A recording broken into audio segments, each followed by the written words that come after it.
노벨은 자기가 죽은 후에 사람들이 평가하는 것을 미리 보았기 때문에 나머지 생을 바꿀 수가 있었습니다. 우리도 그렇지 않을까요? 내가 죽으면 사람들은 뭐라고 평가할까요? 평범한 인생이지만 그래도 장례식장에서 고인에 대해서 이야기를 할 겁니다. 그렇게 짠돌이더니 결국 갔구나. 너희 아버지는 참 따뜻한 분이셨어. 등 많은 이야기들을 하겠죠? 여러분에 대해서는 어떤 말을 남길 것 같습니까? 이러한 것들을 미리 볼 수 있다면 우리는 인생을 지금까지 살던 방식대로 사는 것이 아니라 좀 더 진지하게 의미 있게 살아갈 것이라고 생각합니다.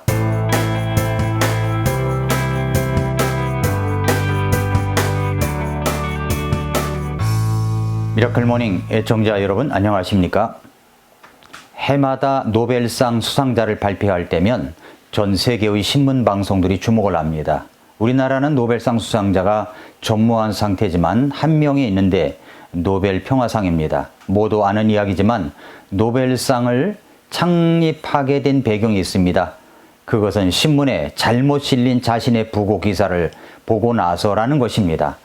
노벨은 광산용 다이너마이트를 비롯해 355개의 발명 특허를 보유하며 부를 쌓았습니다. 1888년 형 루드비히가 사망했습니다. 프랑스의 한 신문이 오인해서 노벨이 죽었다고 보도했습니다. 신문의 부고 타이틀은 이렇습니다. 죽음의 상인이 사망했다. 알프레드는 더 많은 사람을 빨리 죽이는 방법을 찾아 돈을 모았다. 이 신문 기사를 본 노벨은 충격을 받았습니다. 너무나 참담했습니다. 내가 죽은 후 이런 모습으로 사람들이 인식하겠구나. 죽음의 상인이라니, 더 많은 사람을 빨리 죽이는 방법을 찾아 돈을 모았다니. 그 기사에 참담해진 노벨은 한 가지 결심을 합니다. 자신이 가진 돈으로 인류를 위해 큰 업적을 남긴 이들을 위한 상을 제정하겠다고 작정했습니다. 그렇게 해서 생긴 것이 바로 노벨상입니다. 노벨은 자기가 죽은 후의 사람들이 평가하는 것을 미리 보았기 때문에 나머지 생을 바꿀 수가 있었습니다. 우리도 그렇지 않을까요? 내가 죽으면 사람들은 뭐라고 평가할까요? 평범한 인생이지만 그래도 장례식장에서 고인에 대해서 이야기를 할 겁니다. 그렇게 짠돌이더니 결국 갔구나. 너희 아버지는 참 따뜻한 분이셨어. 등등 많겠죠? 여러분에 대해서는 어떤 말을 남길 것 같습니까?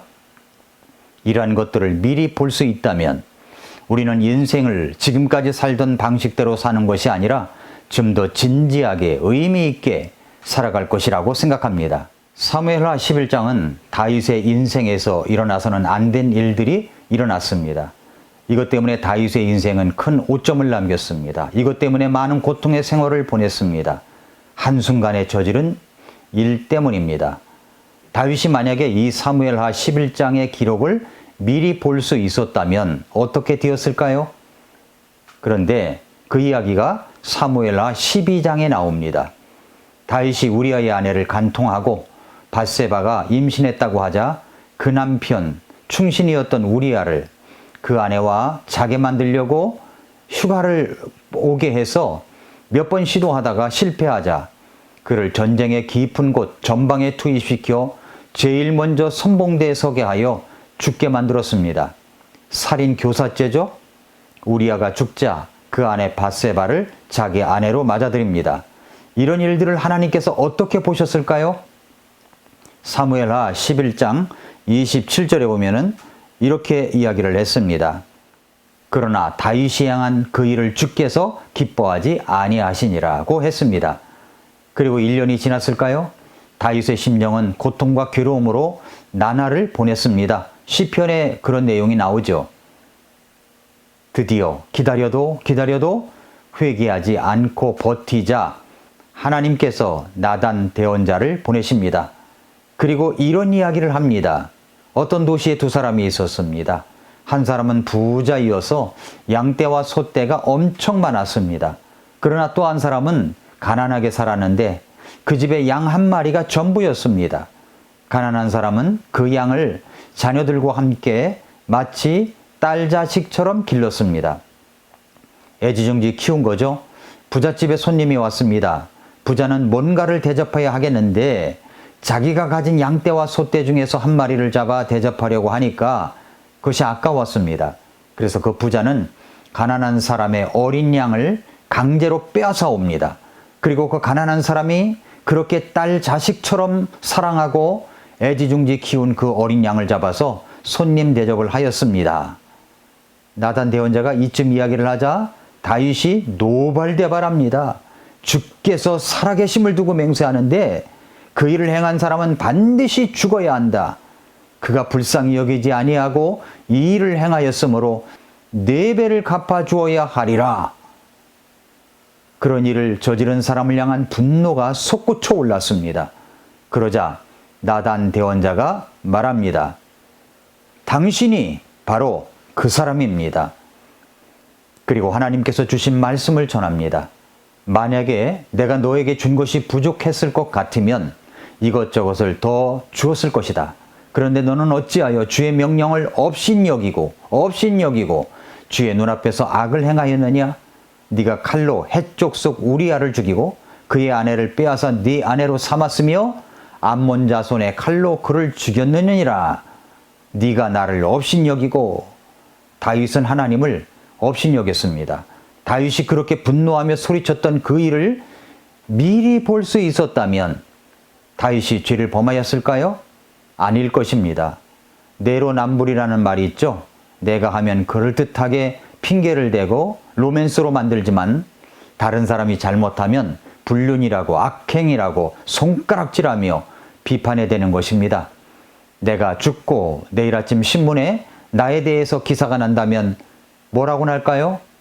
하나님을 업신여긴 사람. 그래서 남의 아내를 강탈하고 그 남편을 적진에 뛰어들게 하여 적군의 손에 죽게 한 사람이 잠들다.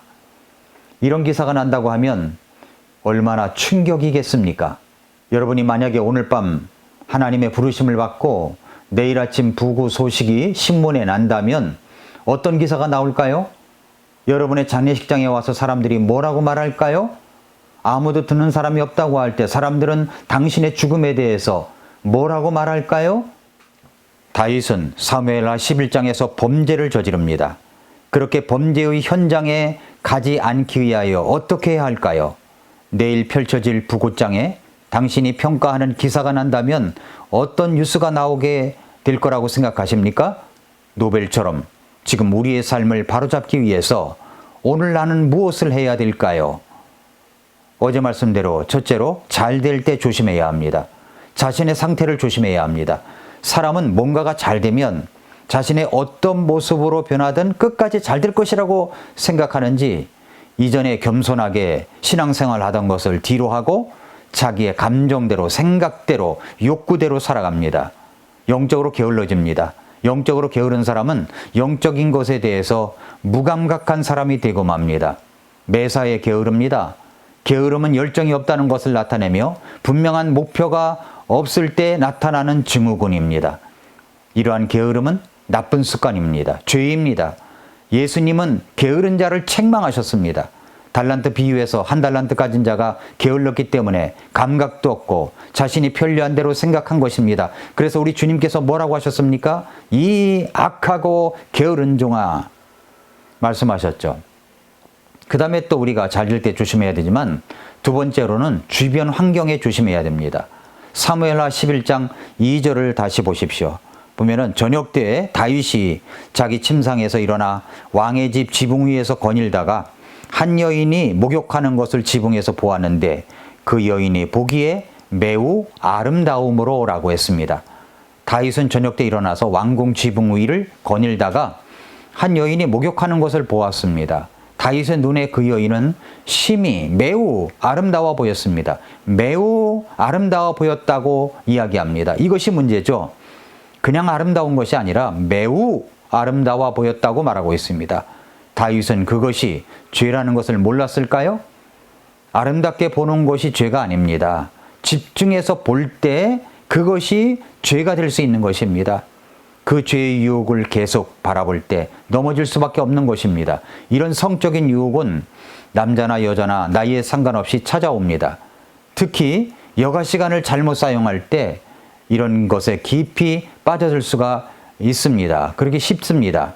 사탄이 던지는 미끼는 언제나 먹음직스럽고 보암직하고 뭔가 큰 지혜를 줄 것 같은 착각을 불러일으킵니다. 특히 남자들은 조심해야 됩니다. 아름다운 것을 보고 아름답다고 하는 것은 큰 문제가 되지 않죠. 그러나 집중해서 볼 때 매우 아름답다고 하며 계속 바라보는 것은 죄가 되는 것입니다. 그것이 덫이 되는 것입니다. 성경은 우리가 보는 것을 조심해야 한다고 말씀하고 있습니다. 잠언 4장 25절에서 네 눈은 바로 보고 네 눈꺼풀은 네 앞을 곱게 볼지어다 라고 했고요. 시편 119편 37절에 보면은 내 눈을 돌리사 허탄한 것을 보지 말게 하시며 주께서 주의 길에서 나를 살리소서라고 했습니다. 에베소 5장 3, 4절 말씀에는 오직 음행과 모든 부정한 것과 혹은 탐욕은 너희 가운데서 한 번이라도 그 이름조차 부르지 말라. 그것이 성도에게 합당하니라. 또한 추잡한 것이나 어리석은 이야기나 희롱하는 말도 적합하지 아니하니 하지 말고 오히려 감사하는 말을 하라 라고 했습니다. 죄가 아름다워 보이는 것은 여러분은 사탄의 덫에 걸려들었다는 증거입니다. 사탄은 언제나 보는 것으로 유혹합니다. 사탄은 죄의 아름다움에 빠져들면 당신이 넘어지고 파멸되고 비참하게 될 것이라는 사실을 결코 말해주지 않습니다. 그저 여러분이 큰 쾌감만 가지게 될 것이라는 유혹만 계속할 뿐입니다. 여러분이 죄에 빠지게 되면 치명적인 병에 걸릴 것도 말해주지 않습니다. 가정이 파탄할 것이라는 말도 하지 않습니다. 사탄은 그저 죄를 짓는 것은 자유라고 말해줄 뿐입니다. 그렇지만 죄를 짓는 것은 자유가 아닙니다. 굴레입니다. 음란은 음란의 종이 됩니다. 음주는 술의 종이 됩니다. 남들 욕하고 비판하는 것은 비판의 종이 되게 하는 것입니다. 사랑하는 성도 여러분, 애청자 여러분, 이러한 유혹은 고난을 당할 때, 환난과 고통 속에 있을 때 오는 것이 아니었습니다. 다윗이 봄날이 되었을 때 찾아왔습니다. 다윗이 잘 나갈 때 찾아왔습니다. 여러분의 삶이 이제 좀 먹고 살 만한 봄날이십니까? 뭔가 잘 나간다고 생각하십니까? 그렇다면 조심하시기 바랍니다. 다윗의 범죄에서 배워야 됩니다. 이 말씀에서 큰 깨달음과 자신을 돌아보지 않는다면 여러분은 사무엘하 11장의 주인공이 될 수가 있습니다. 잘 나갈 때 조심하십시오. 긴 겨울이 지나고 봄날에 인생이 되었을 때 조심하십시오. 그런즉 서 있는 줄로 생각하는 자는 넘어지지 않도록 주의할지니라. 자신의 인생을 미리 볼 수 있다면 좋겠습니다. 그러나 내 인생을 미리 볼 수 없어도 다른 사람을 통해서 보여주십니다. 그러니 말씀을 통해서 배우십시오. 그리고 고치십시오. 조심하십시오. 오늘도 미라클 모닝입니다.